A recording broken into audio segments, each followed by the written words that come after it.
Hi guys, in this video I'll show you how to fix network protocol error in Minecraft TLauncher. So if you're facing this issue, I'll show you how you can fix this. So first step is just go to the Windows and from here just search cmd like command prompt, and from here you could just need to run it as an administrator. And once you click on run as administrator, just click on yes.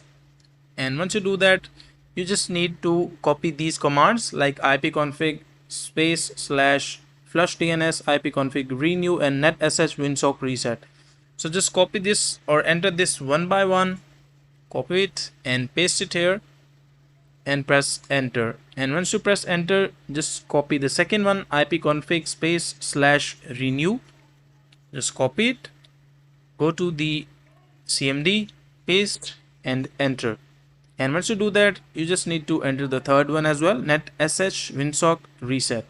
Just copy this one or just manually enter it. And once you do that, just go to cmd, paste it and press enter.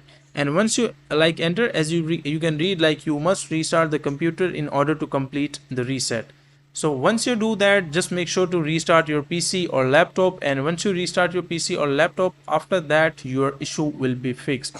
So that is a simple and easy process. Make sure to write down these commands carefully and just enter them correctly. And once you do that, just restart your machine, and after that your issue will be fixed. So that is a simple and easy process of how you can do it.